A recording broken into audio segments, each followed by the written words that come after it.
Ini perlu diungkap. Arti maulid itu ya perlu dijabarkan kepada umat, karena umat Islam saja masih banyak yang bodoh tentang yang disebut dengan maulid itu. Umat Islam saja kan masih mempertengkarkan, mempermasalahkan hukum memperingati maulid Nabi itu. Loh, kan? Ini yang masih mempermasalahkan adalah orang-orang yang di dalamnya adalah masih yang masih belum paham, belum mengerti. Bismillahirrahmanirrahim. Ulama di mana-mana terus mengajarkan kepada masyarakat umat Islam tentang sejarah Kangjeng Nabi Muhammad sallallahu alaihi wasallam. Maulid dibaca di mana-mana dengan terjemahannya, diterjemahkan oleh para ulama. Berbicara apa itu dalam kitab Maulid? Berbicara tentang baginda Kangjeng Nabi Muhammad sallallahu alaihi wasallam, dari mulai sifat kerasulannya sampai bagaimana sejarah sifat-sifat tersebut dalam kehidupannya. Bagaimana sidiknya Nabi, bagaimana amanahnya Nabi, bagaimana cerdasnya Nabi, bagaimana fatanahnya Nabi, tablignya Nabi, bagaimana keutamaan Nabi, bagaimana keistimewaan Nabi, bagaimana mukjizat Nabi, bagaimana hebatnya anugerah yang Allah anugerahkan khusus kepada baginda Kangjeng Nabi Muhammad sallallahu alaihi wasallam. Bagaimana hubungan Nabi dengan umatnya, hubungan Nabi dengan alam semesta, bagaimana kasih sayangnya Nabi, perhatiannya Nabi, kecintaannya Nabi secara khusus kepada hamba-hamba Allah yang beriman, terutama kepada umatnya.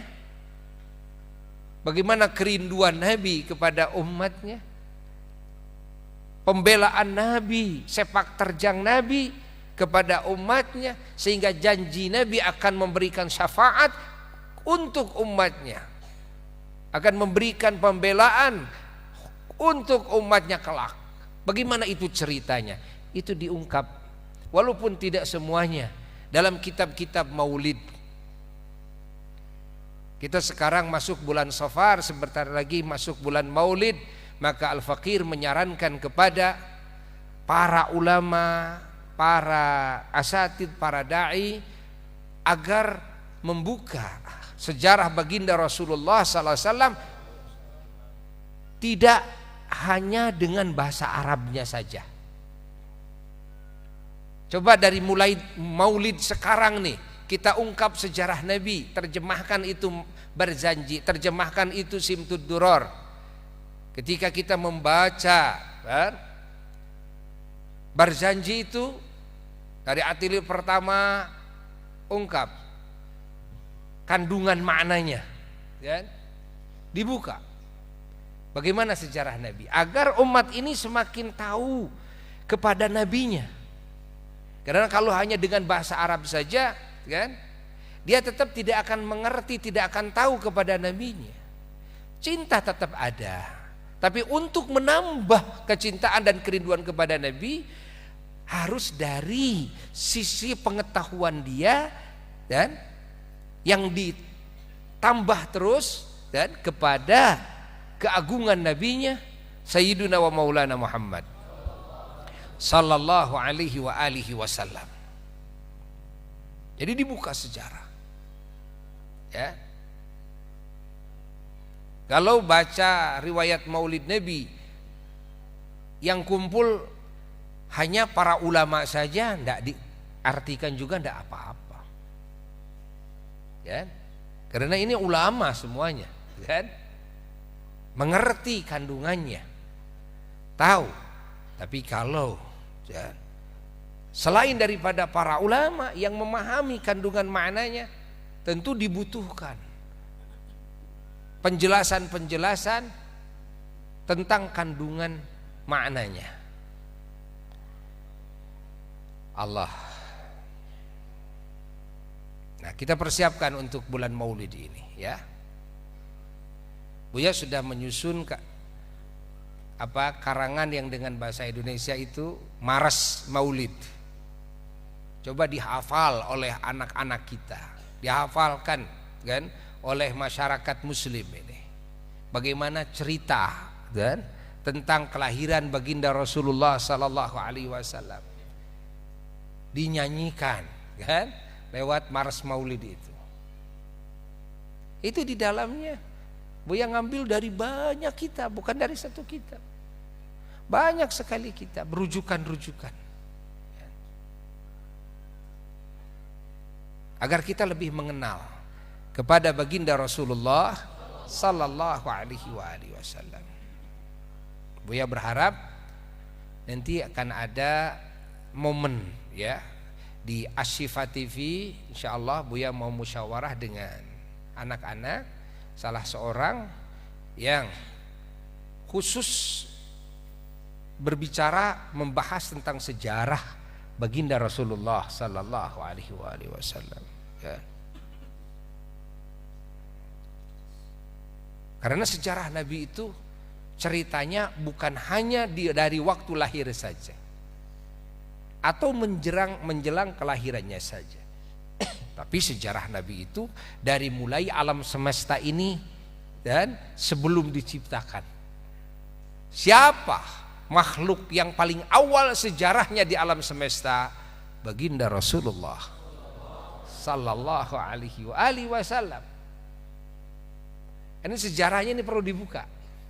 Dan sebelum Nabi Adam diciptakan, bagaimana sejarah Kangjeng Nabi Muhammad sallallahu alaihi wasallam. Dan sampai sejarah baginda Rasulullah sallallahu alaihi wasallam, cahayanya dititipkan oleh Allah kepada Kangjeng Nabi Adam alaihi salatu wassalam. Lalu turun temurun ya, lewat tulang punggungnya para rasul dan para nabi alaihi wassalatu wassalam, lewat rahim-rahim yang suci. Karena cahaya Nabi SAW tidak pernah Allah simpan di orang yang ahli maksiat, apalagi orang yang kafir. Tidak. Cahaya Nabi Allah titipkan di orang-orang yang suci, di orang-orang yang beriman. Sampai leluhur-leluhur Nabi ya. Dari Sayyidina Adnan radhiyallahu ta'ala anhu ke bawah terus sampai Sayyidina Abdul Muttalib ya. Sampai Sayyidina Abdullah, ayahnya baginda Rasulullah sallallahu alaihi wasallam.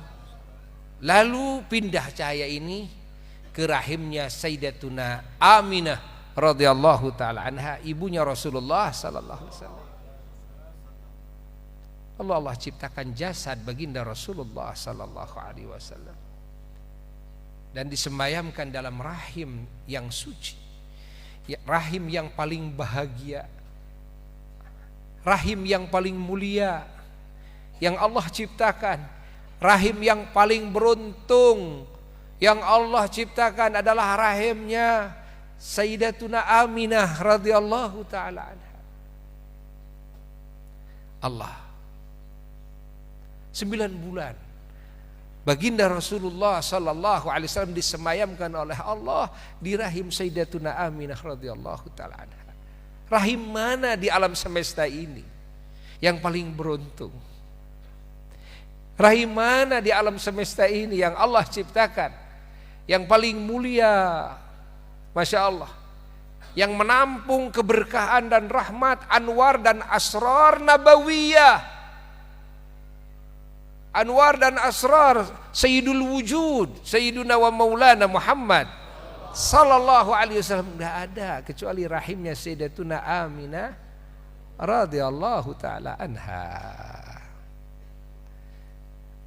Baru cerita tentang prosesi kelahiran yang teristimewa.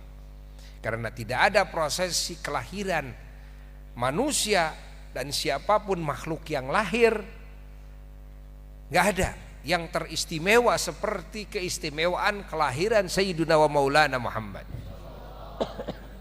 Sallallahu alaihi wasallam, yang dari pengaruh kemuliaan kelahirannya, Masya Allah, lahirlah keagungan hari Senin, sehingga disunnahkan oleh Allah. Dan Masya Allah, saum tiap hari Senin. Karena apa? Karena agungnya kelahiran baginda Rasulullah Sallallahu alaihi wasallam, sehingga hari Senin mendapat keagungan khusus. Keagungan dari apa? Dari kan setitik keagungan kelahiran Nabi. Yang jadi sumbernya adalah Nabi, yang jadi sumbernya adalah kelahiran Nabi. Tapi dari kelahiran Nabi dibagi-bagi ini keagungan itu. Hari Senin kebagian agung, tempatnya Mekah, Maulid Nabi kebagian agung, dan semua keagungan itu dari kelahiran baginda Rasulullah Sallallahu alaihi wasallam. Masya Allah. Sampai alam semesta kebagian agung, terkhusus bumi ini kebagian kemuliaannya. Dan kemuliaannya tidak pernah berhenti. Masya Allah. Sampai ahli surga di surganya semuanya, baik bangsa manusia maupun bangsa jin, mereka menjadi ahli surga. Itu sebetulnya adalah setitik kan daripada keagungan maulidnya Kangjeng Nabi Muhammad Sallallahu alaihi wasallam. Laulal maulid, kalau tidak ada maulid Nabi, maka tidak akan ada keselamatan, kebahagiaan, kemuliaan, keberkahan, rahmat ini. Gak akan ada bagi semua manusia, bangsa jin. Gak akan ada rahmatan lil alamin. Maka itu semua adalah juz, bagian daripada keagungan maulid. Maka al-maulid, maulid itu adalah bahrun, lautan la sahilalah, yang tidak ada pantainya. Lautan yang tidak akan tersusul dasarnya. Itulah maulidnya Rasulullah Sallallahu alaihi wasallam. Maka hari kelahiran Nabi adalah hari yang paling agung yang Allah ciptakan.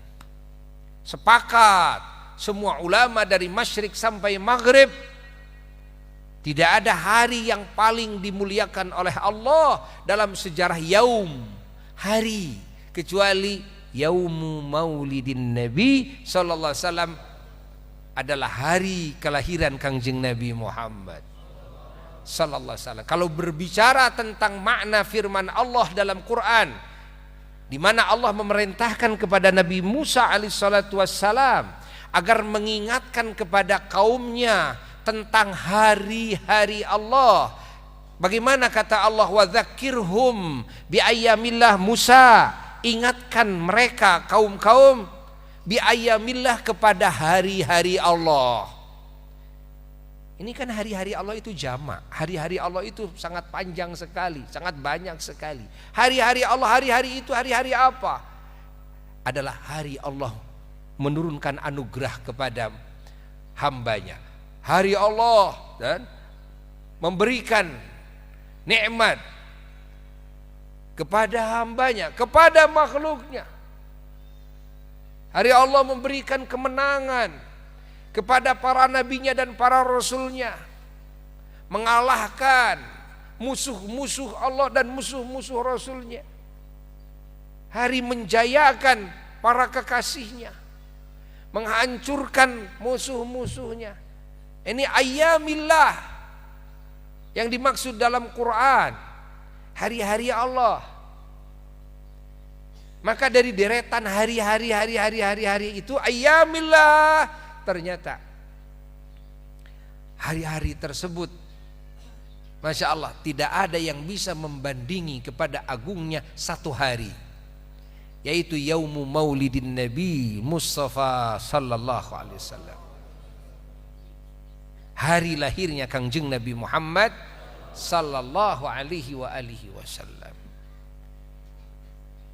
Dan hari-hari yang agung, hari-hari anugerah yang lainnya, ternyata ini semua lahir dari satu hari tersebut. Dari hari kelahiran Sayyidina wa Maulana Muhammad sallallahu alaihi wasallam. Hari-harinya para ulama, hari-harinya para aulia, hari-harinya kemenangan bagi muslimin, semuanya adalah juz, bagian dari satu hari itu, yaitu dari hari kelahiran Sayyidina wa Maulana Muhammad sallallahu alaihi wasallam. Ini perlu diungkap arti maulid itu, ya. Perlu dijabarkan kepada umat, karena umat Islam saja masih banyak yang bodoh tentang yang disebut dengan maulid itu. Umat Islam saja kan masih mempertengkarkan, mempermasalahkan hukum memperingati maulid Nabi itu. Loh, kan? Ini yang masih mempermasalahkan adalah orang-orang yang di dalamnya dan adalah masih yang masih belum paham, belum mengerti. Masih bodoh tentang maulidnya Rasulullah sallallahu alaihi wasallam. Ini bukan maulid si A dan si B. Ini maulid Nabi. Ini bukan hari kelahiran si A dan si B. Ini hari kelahiran Kangjeng Nabi Muhammad. Yang mana hari tersebut bagian daripada ayyamillah yang harus diingat. Wa dzakirhum bi ayyamillah. Musa, ingatkan kaummu, ingatkan mereka orang-orang yang beriman kepada hari-hari Allah. Ya, ini hari-hari di mana di hari-hari tersebut Allah menurunkan anugerahnya. Apakah ada yang membandingi hari dilahirkan Rasulullah sallallahu alaihi wasallam? Allah. Yang mana dengan dilahirkannya Nabi kita dilahirkan oleh Allah segala kebaikan dunia dan akhirat. Allah.